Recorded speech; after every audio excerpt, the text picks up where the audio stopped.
Welcome to Take Charge with Dr. Chichi, where nurses take control, break barriers, and build a future of financial freedom and career success. Whether you're burned out, ready to level up, or looking for the blueprint to thrive, you're in the right place. It's time to lead, grow, and win because your future starts now. Here's your host, Dr. Chichi. Everyone, welcome back to Take Charge with Dr. Chichi. Welcome to the show where we create awareness about burnout, where nurses and healthcare professionals reclaim their peace, power, and financial future. Whether you're feeling stuck, overwhelmed, or ready to take bold steps forward, this space is for you. Let's grow, lead, and thrive together. I am still on the campaign of No Nurse Left Behind. Let's grow together. So the title of this episode is Burnt Out but Unshaken. A nurse leader's journey through advocacy, resilience, and today I have Dr. Florence Uzuegbunam on the show. The goal for today's show will be for Dr. Florence to share her experiences with burnout and resilience and how she handled it, address how faith, financial responsibility, and mentorship intersect in a nurse leader's journey, highlight leadership and advocacy journeys, empower nurses and professionals to lead through service, purpose, and financial literacy. Like I said, I have the honor of having Dr. Florence on the show today. Dr. Florence started her journey in the nursing profession 25 years ago. She's a doctoral-prepared advanced practice registered nurse with over 17 years, not 15 years.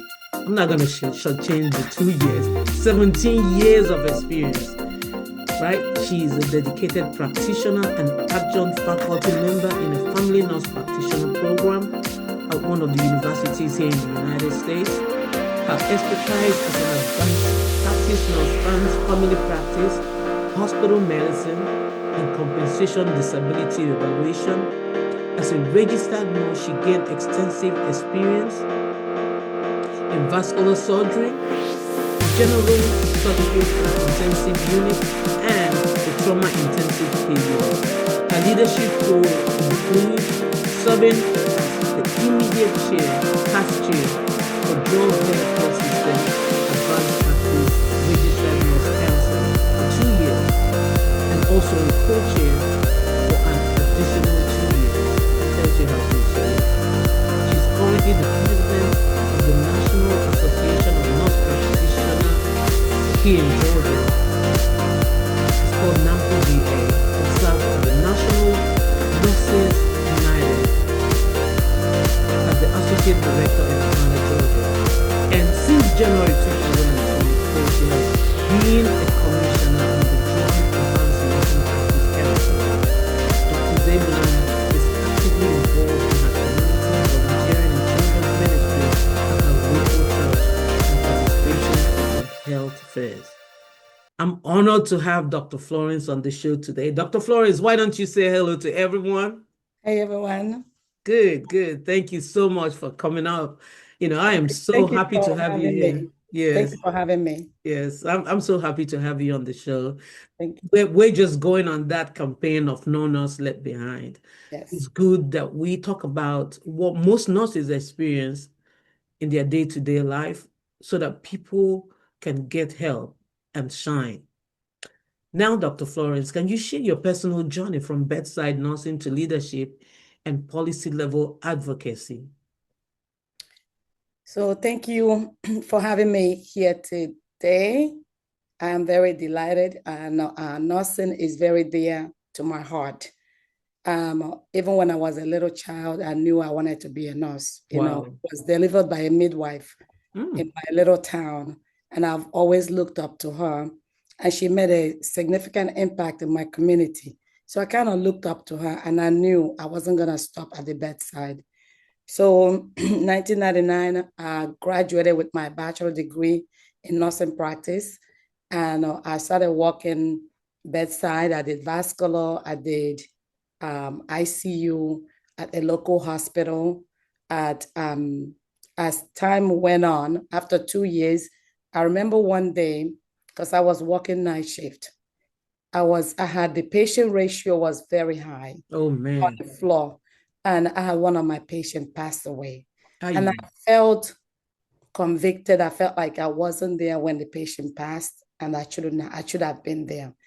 And I remember that day going home and decided I no longer want to be there anymore. If I can fulfill the true purpose of being in that position, that I felt like I was not fulfilling the true reason, because I felt like if a patient was end of life, I should be able to be one-to-one. If the family members were not present, at least they can count on the nurses to be there and walk them through the exit while they exit the end of life. So it was very challenging, emotional for me. So when you talk about burnout, at that point, I had to reevaluate, is this what I want to do for the rest of my life? I was then in my 20s.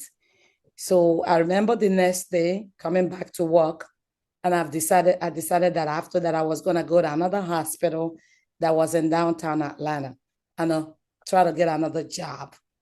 And I went to the same hospital, to the ICU. I said, I would like to transfer to the ICU. And they said, no, they don't have no opening. I said, okay. So I got up from work because I worked night shift, and now I drove straight to downtown, went to their HR and sign on. And they were giving sign on bonuses then. I got hired on the spot. So I was okay. I still have to give 2 weeks notice. So I went ahead and turned my resignation in and switched over to PRN. So speaking of burnout, that was that episode when I felt like I wasn't fulfilling the purpose, the reason why I chose this profession. So I went to that downtown ICU trauma, level 1 trauma center, worked really hard. I really enjoyed the adrenaline. You felt like you are in charge. When the patients have trauma, they get flu in, you're in there, you're pumping the plasma, you're giving them red blood cells. It's like you making changes. Fulfilling your purpose. Fulfilling my purpose until after 2 years, because I had that sign-on bonus. I remember at 1 year mark, I had a needle stick. Ooh. Because I was like, my goodness. And I was very scared. That was when HIV was on the rise. And I had to go to the occupational health. They offered to give me antiviral. And I prayed. I said, God, please, I don't want to take this medicine. And I prayed. I said, God, if you get me out of this, and I'm going to switch job because the intensity level was high. But I couldn't leave that job because of the commitment that I have. I signed on the sign-on bonus. So needless to say, I continue in the same position, and I had the second needle stick. Wow. That's enough. So God delivered me from that as well. And that's when I said, I need to reevaluate my future. As I get older, do I continue to stay in a high pace? Is this sustainable?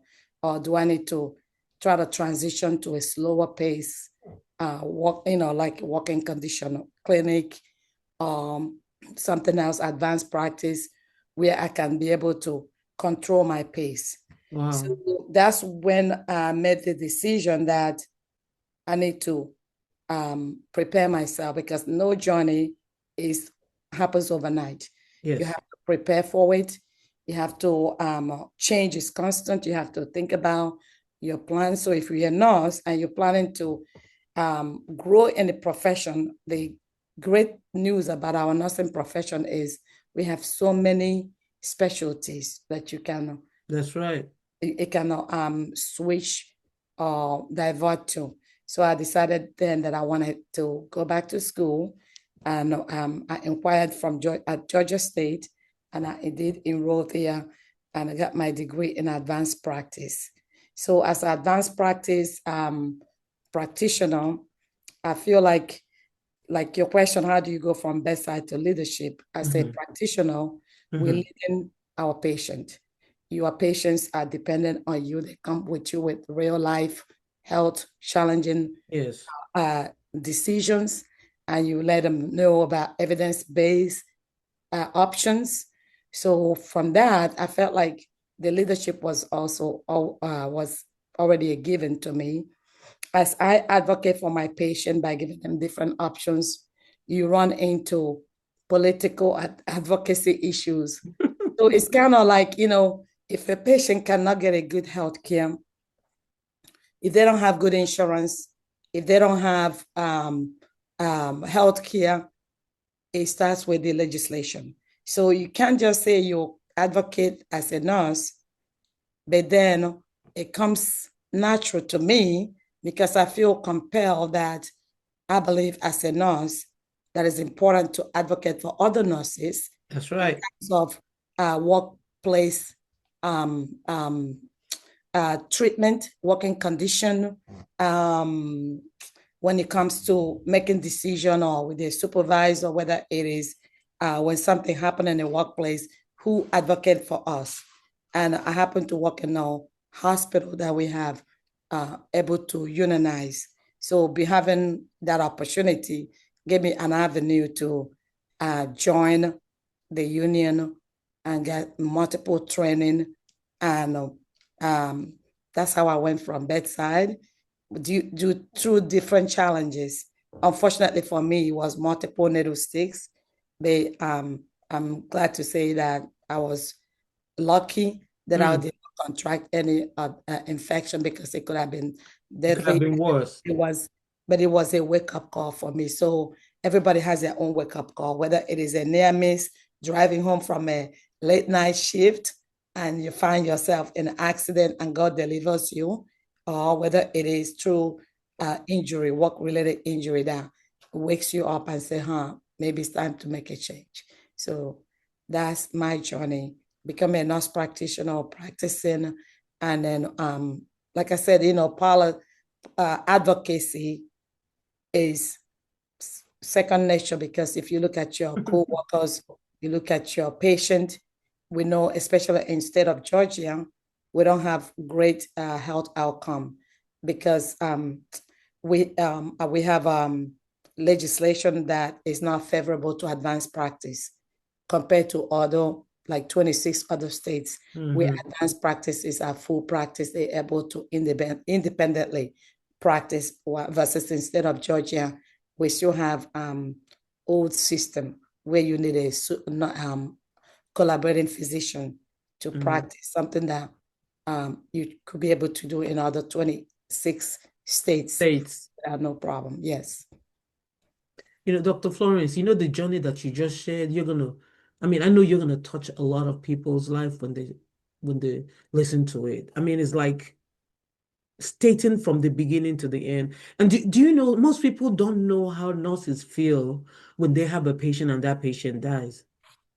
They think we're just there taking care of patients, but they don't know that we form this kind of emotional connection with our patients, that when we lose our patient, it kind of affects us. So while you were telling the story about your journey, you mentioned burnout. And one of the reasons why I have this show is that burnout is something that almost all the nurses that I've talked to have experienced in one way or the other. If they haven't physically experienced it, then they have a co-worker that is going through one or that have gone through one. And I felt it was important for us to have a platform where we can come and share this burnout problem that we have and how we overcame, or how the process that we're using to overcome it. So based on that, I know we've talked and you said you've experienced burnout during your career. And so can you share what those moments were like and how you managed to overcome them? And did financial commitments influence your decision to remain in that role during the difficult period? Of course, as nurses, most of us work multiple jobs, and it's hard to find a nurse that only depend on one income. Some people, they say it's because of job security, in case if you happen to lose one, you wouldn't have to go a period without none. So again, the burnout is usually organizational company driven. whether we know it or not. Mm-hmm. You're supposed to have, like we live in the state of Georgia compared to California, where they have a nurse-patient ratio. We don't have that. Instead of California, they have 4 patient to 1 nurse ratio. Yes. If it's an ICU, if it's acutely like high acuity 1-to-1 or the maximum 1-to-2. But we have some ICUs in this state that nurses have up to 3 patients. Wow. And if you think about it, on the floor, regular med-surg floor, if you have 4 or 5 patients and you give him administering blood, and your patient have a delirium, patient with delirium, confused, restrained, you feel like moral obligation that you have to make sure that your patients, you feel like those patients are entrusted on your care, to your care during that time that you're on duty. And when you fail to fulfill those, some nurses may not be, they know they're feeling something, but they probably haven't put a name to it. Yeah, so because it comes in a very slow manner. I'm telling you. Very subtle, yeah. Yeah, very subtle. If you at the end of the shift, you feel like you have not, that you wanted to do more and you couldn't do more, or you felt like you let your patient down.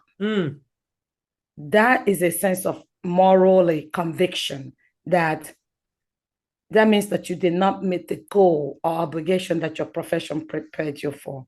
So, and you don't take lunch break, you're not able to, most of us, you hold nurses have a bladder of, you can hold 2 times. I'm telling you, sometimes they tell you, why didn't you take a break? Because, I mean, if you have to take a break, then you can't do all the stuff you need to do. Exactly. Yeah. Exactly. If it goes between you taking a break and catching your patient that is about to fall. That's right. You let your urine stay a little bit longer so you can make sure that your patients are safe. So for me, is the patient ratio, the workload, and the companies are requiring more expectations of you, and the same pay. So whether we want to admit it or not, is profit over patient care, because the CEOs, they want to make sure that their bonus at the end of the year is very hefty. And while you on day-to-day having to deal with not having enough staff to take care of patient, and that can result in work-related injury. As explained earlier, that the needle stick is an obvious one. But do you have a back injury? Have you tried to go to reposition your patient and you couldn't find anyone, and you did it yourself? Or you want to get your patient up, you can't even. Yeah, exactly. And then you have a back strain, and you're dealing with back injury, and you're dealing with headaches because you're not getting enough sleep from stress. So it comes in different aspects. But for me, it was the patient ratio that I felt like, as I'm getting older, I don't think as I get older, that's the kind of position that I would like to be at. Not knowing how many patients I'm going to have day to day when I was working at the bedside. And I knew what I had to change the kind of job I was doing as a nurse, specialty, in order to be able to accommodate myself as I'm getting older. So the needle stick was big, and not being on burnout from in terms of workload and emotional stress. Wow. Of feeling like you're not doing enough. Yeah. Because you can be in too many places at one time. Yeah. So do you think financial commitment influenced your decision to remain on the same role during that difficult period? Yeah, of course. Like one of the positions, I really wanted to stay there because the retirement is great. You want to have pension. So sometimes it might not be the bonus. It might be, oh my goodness, if I stay here 30 years when I retire. I know. We ask ourselves, are you, with the rate of the burnout, are you going to be here?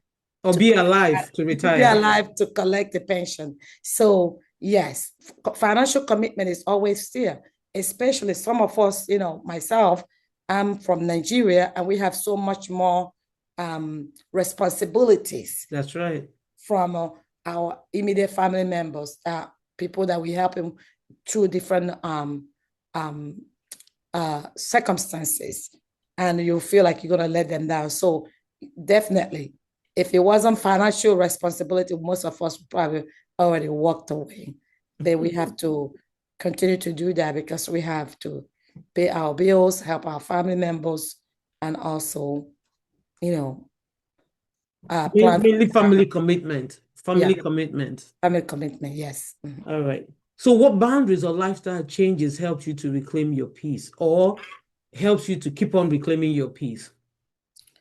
So the to reclaim my peace, I rely heavily on my spiritual relationship. Wow. Yeah, my relationship with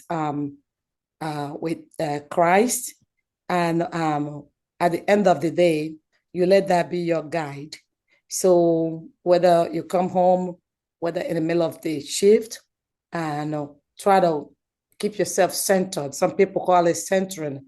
But whether you go, they do meditation, or you pray, or you read your Bible, and help you remember that in all that you do, the Bible said you do it for unto the Lord. And then when you treating your patient, you look at them as your family member. That could have been that's your sister, that's your brother, that's your. Could have been you too. It could have been us as well. So that is one of the centering point that I continue to commit myself, because it keeps you at peace every day when you, in all that you do at the end of the day, if you can go back, I said, go to bed peacefully because you know that you have given it all that you can do. Yes. And then you ask God to help you, lead you through the rest of the journey. Yeah. Yeah. Like everyone will have a way that they deal with situations like this. For us that are because of the kind of upbringing we have, which is, praying through situations and letting God direct you, we always do that. And to me, I've never been disappointed. If it wasn't the relationship I have with God, I probably would have gone crazy.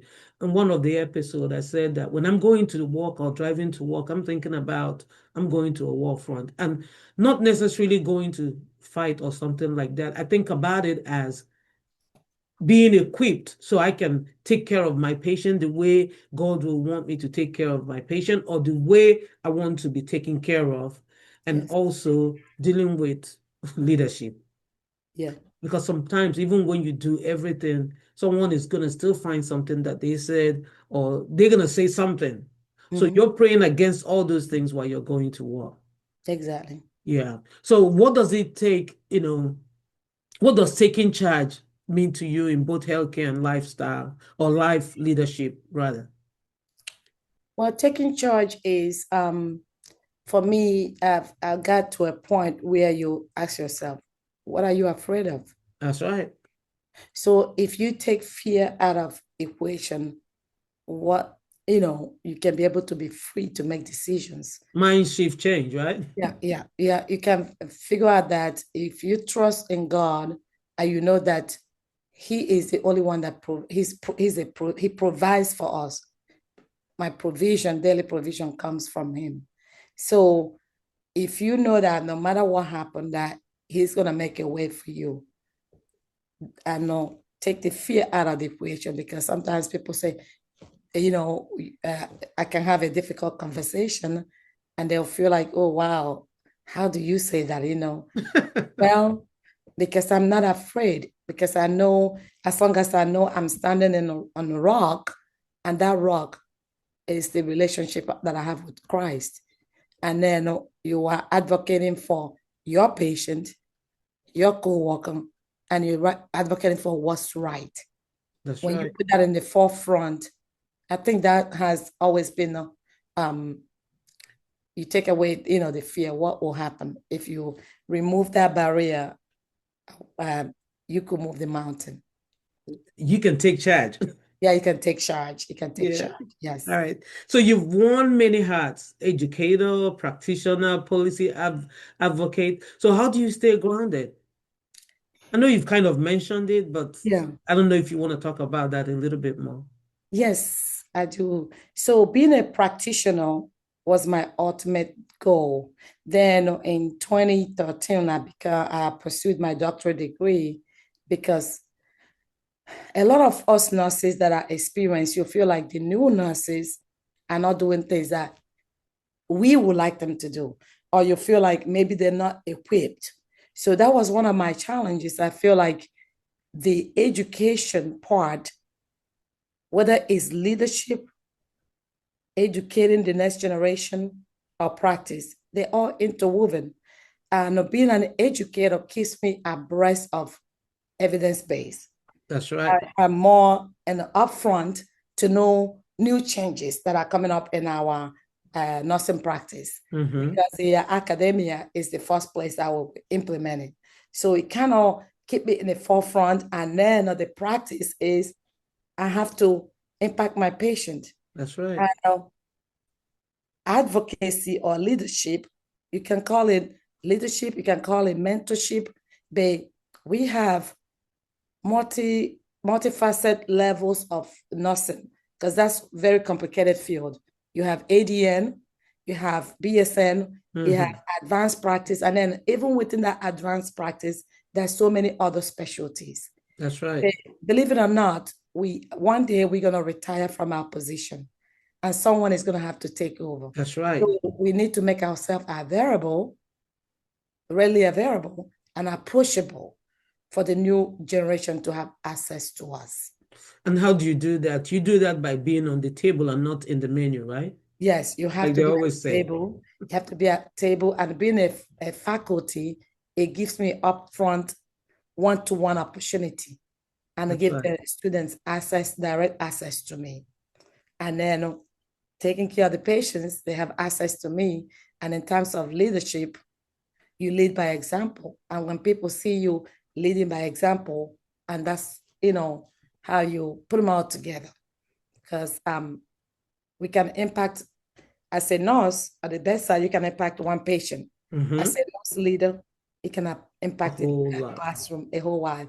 And That's that goes right. a long way. So what advice do you have for nurses who want to lead but feel unsure or unqualified? Sometimes we beat ourselves so hard, like we look at ourselves and we're like, we can't, we're not qualified to do this.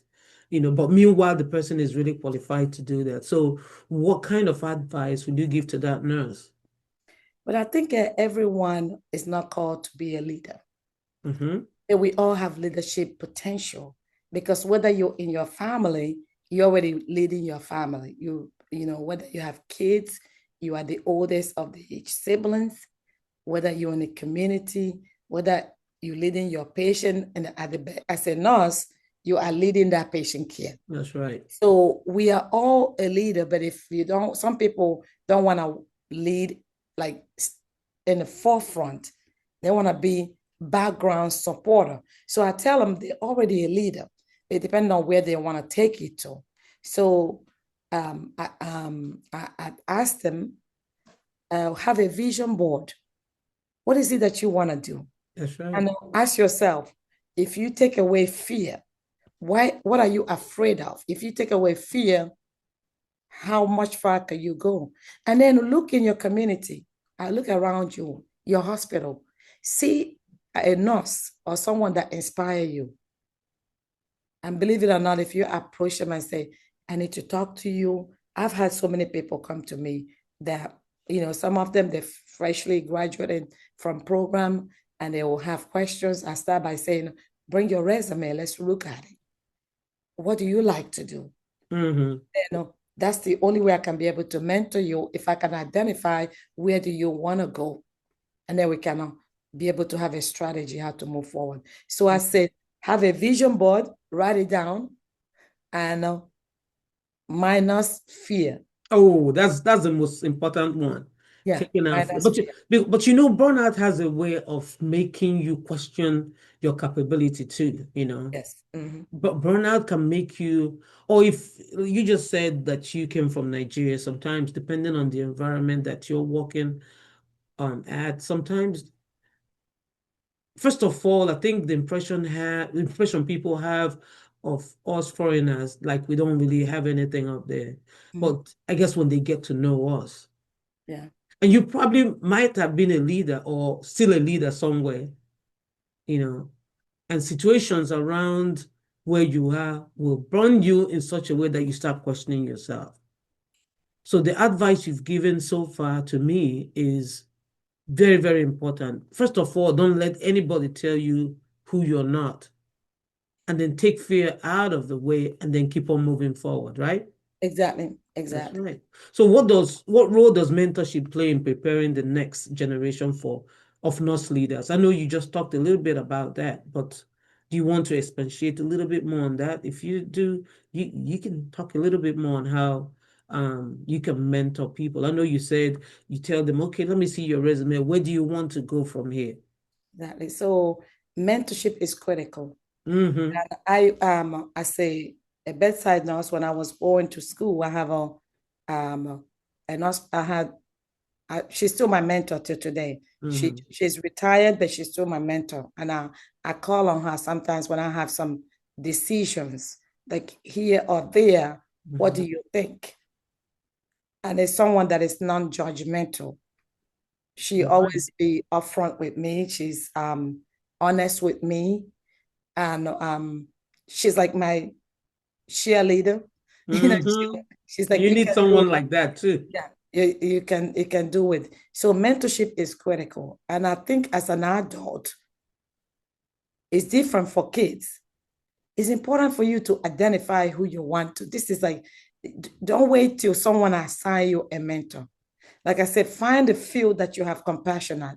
If you like neonatal or you want critical care or you like advanced practice, you into mental health or into IT or you frankly want to change profession, you need to sort out and subject matter expert, people that are confident in what they're doing, and make an appointment with them and say, is that okay if I come meet with you? I have a question. That's It's right. very difficult to find someone that say, I don't want to answer your question. I know. They always embrace that question. Especially if they know you're serious and you want to grow. They're always willing Exactly. to help. Yeah. And for me, because I precepted a lot of nurse practitioners and some of them in residency, I find it joyful when I see someone that I precepted and they have risen up. I want them to be better than me. That's And right. when you look at them, like I have a nurse practitioner that work in the pain clinic and other clinic. If I have a patient that's going to be, I'm referring to pain clinic, they rarely cancel my consult. They once they see my name, it's like I get a VIP treatment. So, so if you mentor people, you have made a way for yourself. Yes. They will Yes. always come back. They always, they may not always remember what you did for them, but it impacted them that In how a they treated positive the patient way, in a positive way. So I really think mentorship, every nurse needs a mentor. needs a mentor. And then if you are a subject matter expert, you're very experienced in your area, I challenge you to open up. And help people. If people are not coming to you to ask you, Mm-hmm. maybe you putting a wall up. That's a barrier that is limiting them from approaching you, and look in and find out how you can lower those barriers to allow the newer nurses access to you, or So we whether can it all is grow to join together. or join an organization where people will have access to you, because together, is mentorship. You learn, even the mentee and the mentor gain a lot from each other, because the younger people have a lot of new trends and Mm-hmm. information. They can probably teach you how you can use computer to get your work done faster. You might have the knowledge, but they have the technical aspect. That's So right. by the time you finish training them, you just exchange knowledge and information. So I really think it's like So it's more like a give and take, you give know. and The take. other Yeah, person brings something, you bring something. We're mentoring each other and we're exactly. growing together. Growing together. So, Yes. so what message would you like to share with nurses watching who may feel overwhelmed but are called to more? So later on, now we're gonna talk about. I always, when I have students that I'm mentoring and showing signs of burnout or frustration or whatever it is, I have a favorite book I refer them to. I say a change is constant. So if you call and you find out that something is stopping you, maybe you're not at a place where you were called to be. Because even in the Bible, it says his yoke is light. You should be feeling fulfilled at the end of your shift. When you finish taking care of your patients, whether it's at the bedside or as advanced practice, you should find joy in what you do through the outcome that the patients are coming back and saying, hey, you helped me out. I'm so grateful. The testimony at the bedside, you should be the best at what you're doing. And if you are not, maybe you are displaced. You're in the wrong place. You need to be evaluated because there's no need to be in a place that you don't belong to. You need to evaluate that and see how you can make change or switch to where you can thrive. So the name of the book is Change is Constant. No, the name of the book is really like you could finish the book in 2 hours. It's Who Moved My Shoes. Oh yeah. Yeah. So that's Who moved my yeah. I have usually if you go to Amazon, you can get a used one for 99 cents or $1. So if I'm mentoring a student and I feel like they're frustrated, I usually get one. I buy one, I give it to them, and I say, by the time you come back next time, because it takes you to when people are frustrated because maybe they're thinking this is a constant factor. Nothing is constant. There's a change. Yeah, this too shall pass. Yes. Yeah. And then you have to be ready to embrace change. That's right. In your day-to-day practice. Yep. Yep. Our profession is very dynamic, It is not constant. Things change. Even life changes. Life changes. And you should be able, if you're in the healthcare profession, I think you should be able to embrace change as a normal thing because that's how we grow. Yep, that's how we grow. That's how we grow. Yeah. Well, there's some questions I usually ask, and I call them the rapid fire questions, right? Okay. So what's one word that describes your leadership style? Well, I like to use democratic. Participatory leadership. That's good. Because no one person can lead. That's right. You can be a facilitator. I call myself facilitator, but everybody participates. And the outcome that as a group, as a leader, you need to assess and find out what your team are willing to do. So if they democratically decide they want to move a mountain, and we're all going to work towards that. So that is my leadership style. Okay, good. All right, democratic. That's good. What's your favorite way to recharge after a long week? Sleep. I love to sleep. So on the Saturdays, Sundays, I try to sleep till about as long as I can. Sometimes it'll be 9 o'clock, 10 o'clock. I wish I can sleep like that. Yes, like even if it's 1 or 2 days a week, I feel like when I don't have to worry about alarm clock, nothing, just turn off everything when my body wakes up is when we start the day. But Dr. Florence, when you say sleep, I see you as a very busy person. I don't know if you sleep. I do sleep, believe it or not, 1 or 2 times a week. I do sleep. I wake up late. I start my day off a little later than normal. You go and recharge. Yes, yes. All right. Next question. Coffee, tea, or something else? Coffee. Oh, you like coffee? Yes. Wow. How do you like your coffee? Creamer and all that stuff? Black. Due to calorie counting, many years ago, I resorted to doing it black. What? Yes. Oh my goodness. Yeah. Isn't that bitter though? I don't drink coffee, so I don't, So you can control the bitterness by putting hot water in it. So if you have to put sugar in it, then maybe it's too strong for you. Then you need to dilute it with some more hot water. Then it can be light enough.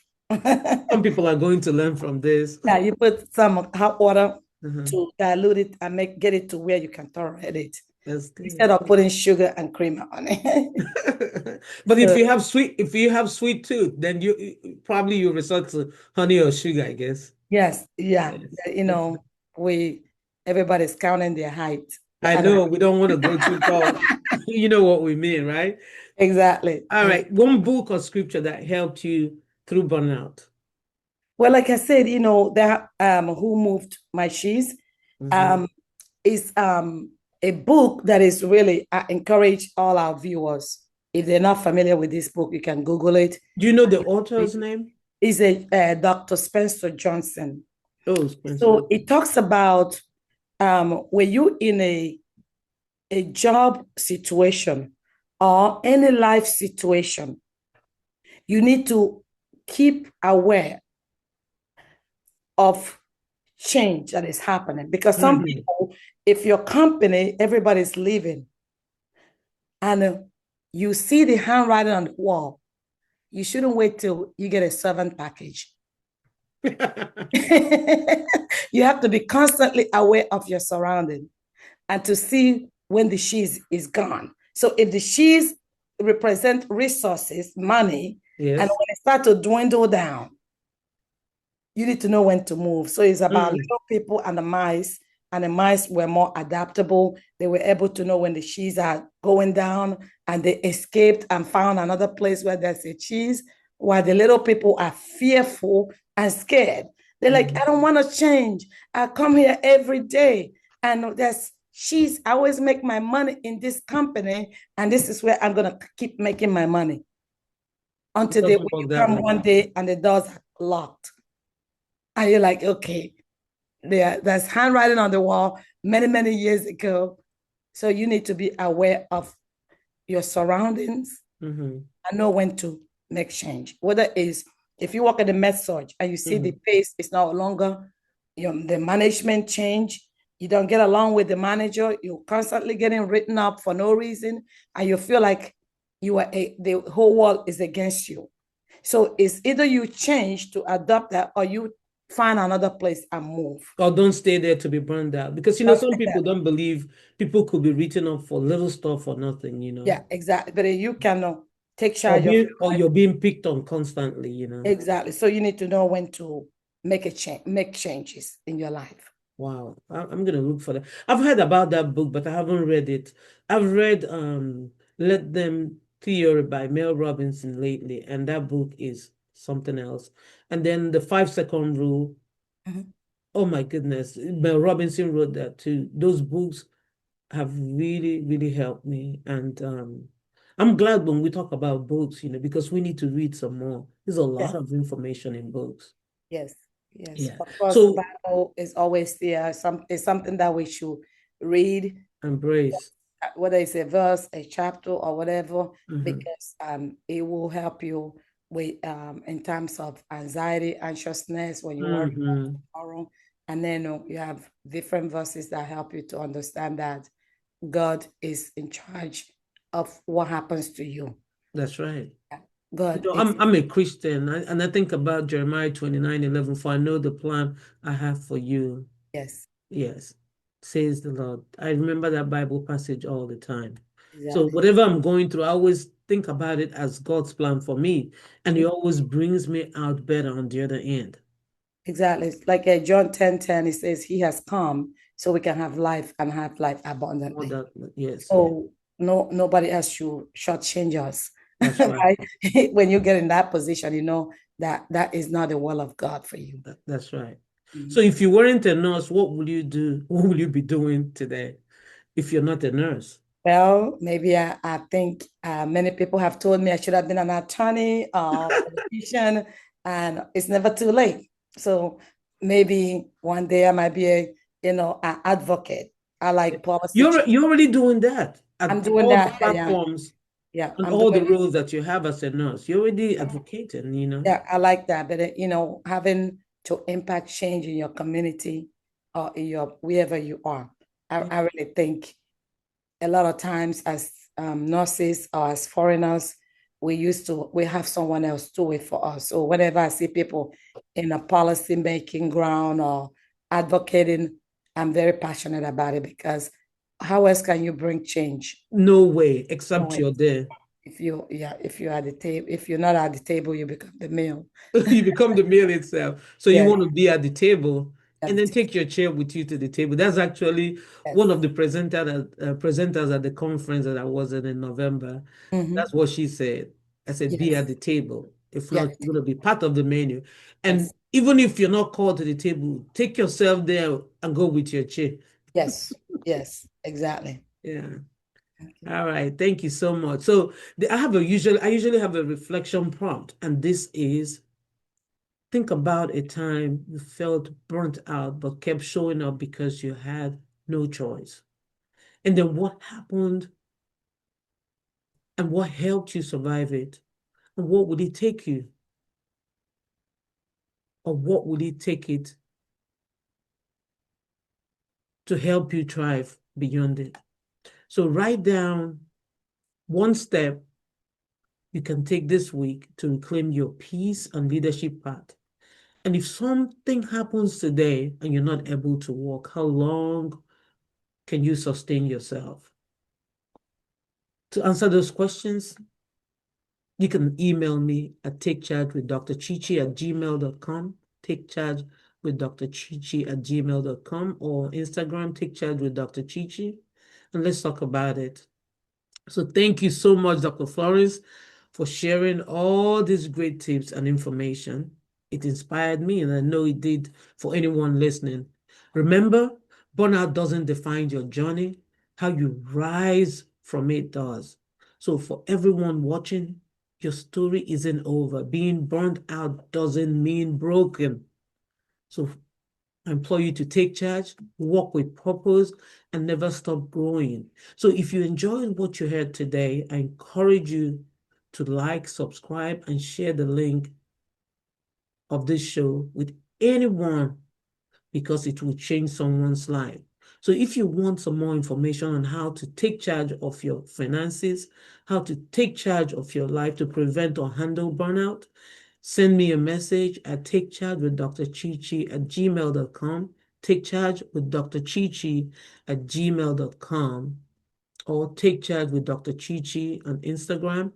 And then remember, you are more than your job title. You deserve financial security, work-life balance, and a career that fuels you and not just drains you.